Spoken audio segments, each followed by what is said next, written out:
What's going on, guys? It's Adam P, and welcome back to more Newcastle United transfer news. 12 days. 12 days now until the transfer window is shut, which means less than 2 weeks to bring in two strikers. Has to be two strikers, in my opinion, if you are to sell the certain someone behind the scenes. And also, you need one striker in for Liverpool on Monday. Less than a week now into kick-off, which means within the next 48 hours, realistically, you have to land a signing if they are going to be starting against Liverpool. So in terms of options now, in terms of what Newcastle can do, we're going to get through it all in this video. Yoane Wissa is now expected to release a public statement regarding his situation at Brentford. He will continue to make public comments about his football club in order to force this move to Newcastle. So we're going to talk about that in this video.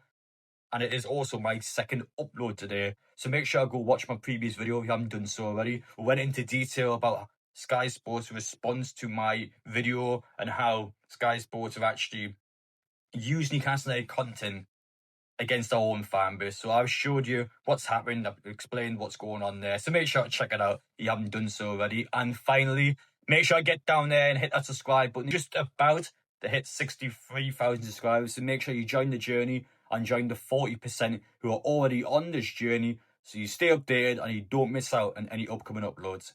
Starting off with Yoane Wissa before we get into any details about our players. Of course, we know behind the scenes this is a player that's actually went as far as to delete all of his history on his Instagram page at Brentford to show that he doesn't want to be at Brentford. And when you compare Wissa to Isak, two players doing the same thing to try and get out their football club, but going about it different ways. Wissa's been more hands-on with the situation, whereas Isak has kind of allowed his agent to do the work and he's just sat back and went to training by himself. Wissa seems to be more public, while Isak seems to be more reserved. There's an interesting comparison of the two players, but both of them aren't working. Neither player is getting what they want. Isak's not getting Liverpool, Wissa's not getting Newcastle, and that's the stance of this summer window, that both players have continued to push for the move, why neither of them actually getting the outcome that they want.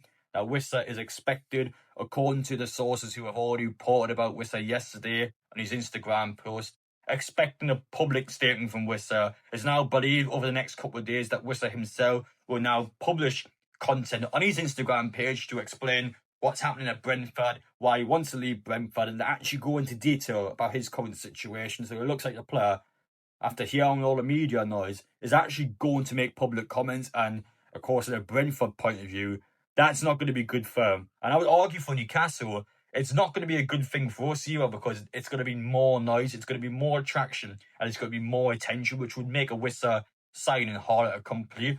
And you're also effectively bringing a player in who has the kind of Isak mentality of pushing against a football club.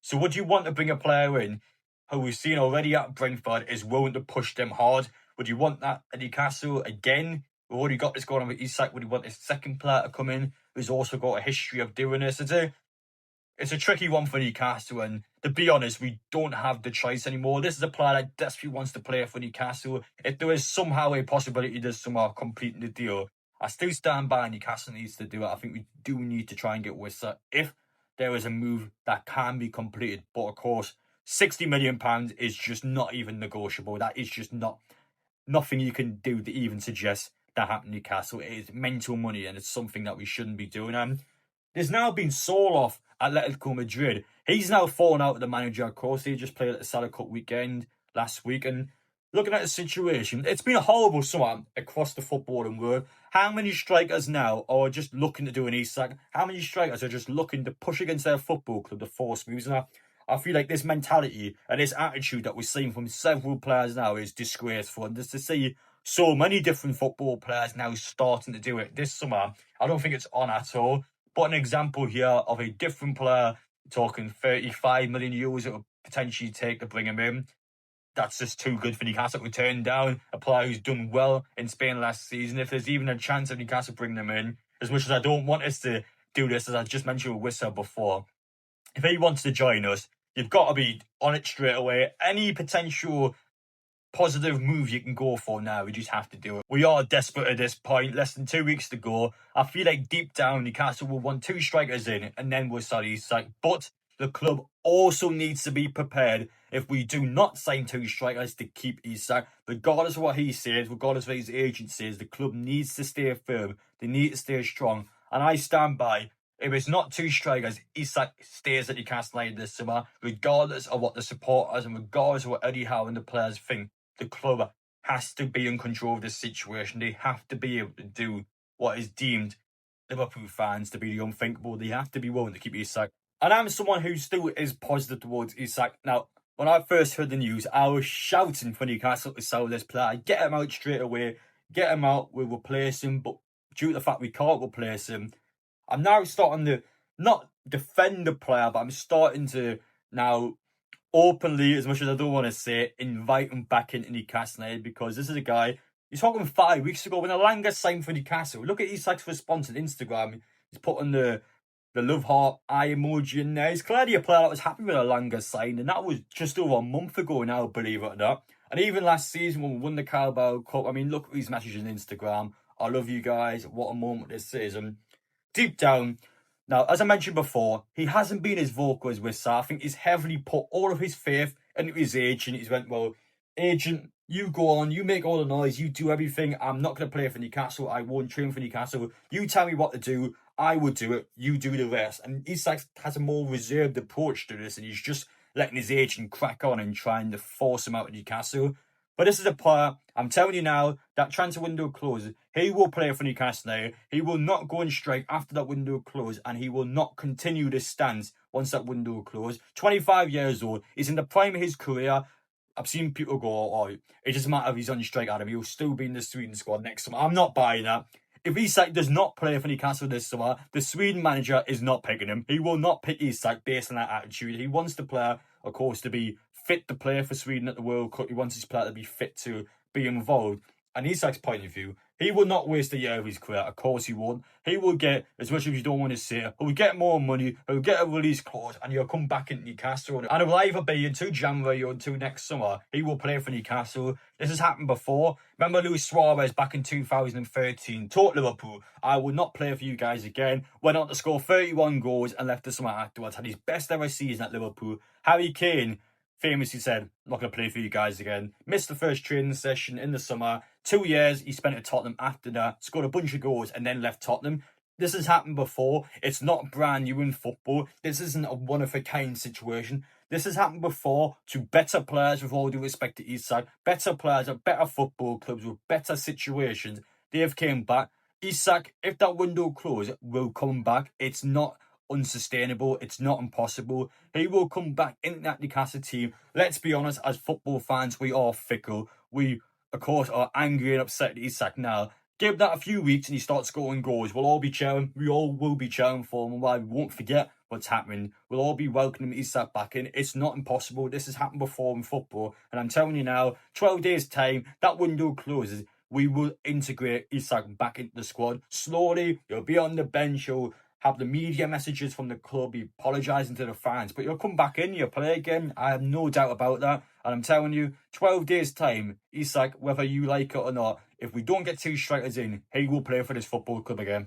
As for some of Newcastle's other potential attacking options this summer, Samuel is now injured for Porto. Came off his last game, tears it up, hurt himself, does not look good at all. And this is a player, to be honest, deep down was always going to be one that I felt like Newcastle was not going to get this summer. Newcastle haven't shown real interest in signing Samuel. It's always been a stance when Newcastle has went in, asked for how much he cost, and then that's about it. They haven't placed any official bids, and it seemed to be a player that was fairly contented staying at Porto. But for anyone out there who believed there was still something in this, he's now injured for Porto, so it looks like that one is completely off this summer. And finally, I don't want to direct anything towards Sky Sports anymore, but to be honest, I wouldn't necessarily say it's entirely Sky Sports in this case. Jamie Hara on Sky Sports is where I've got the main attention towards. He's put an absolute stinker out today, addressing the Alexander Isak situation. They've gone back on that, and now they're trying to hold their players to ransom. Yeah, what I would say is, there's always going to be Newcastle, right? They're going to be around forever. Brentford are going to be around forever. As a player, you get one chance in a career. You get one career. You've got to try and get the max out of it as you can. If there's an opportunity for you to go and better yourself and go and play for Liverpool, or, you know, Wissa's at Brentford, he goes to a massive club like Newcastle, you're crying at that opportunity to say, give me that opportunity, I want to go. And when a club's, you know, holding you to ransom and saying they want 150 million or, you know, they want 60 million pound for Wissa, come on, guys, let's be realistic. Now, to be fair, when you watch that clip there, I don't think it's the worst ever clip about Newcastle. I've heard and I've seen a lot worse over the years in regards to our football club. He's accused Newcastle of holding Isak to ransom. Yeah, I mean, that is his opinion. However, I would not mind it so much if it wasn't for his stance towards Harry Kane at Tottenham a few years back. Do sell Harry Kane this season, it has to be over 100 million. Simple as that. You know, you can't let a player of that quality go. We need him. You know, we have to compete this season. If Declan Rice is going for 105 million, then, you know, what's Harry Kane worth? You know, I know he's in a year left of his contract, but a year's a long time in football. If you want him, you've got to pay the money. So I think anything over 100 million you can look at, but still, I mean, I think he's priceless for Tottenham this season. I don't think you should let him go. And that there is the problem on social media. Bias. Clear bias when it's about Tottenham and when it's about his player, Harry Kane, unsellable. This is our player. We can't let him go. It has to be about £100 million. And when it's Isak, it's like, you have to let the player go. You have to let the player do what he wants. It's double standards and it's clear and obvious. And I don't need to even show you these videos to make you guys aware about double standards. But that's exactly what you get on these media channels, exactly what you get from these sports personalities and these ex-football players. There's always a bias. There's always a bias towards your football club. And I'm not saying I don't have that either, because you can see I am a Newcastle United fan, but it's just clear and obvious. Jamie O'Hara, shut up, basically. It's the message there.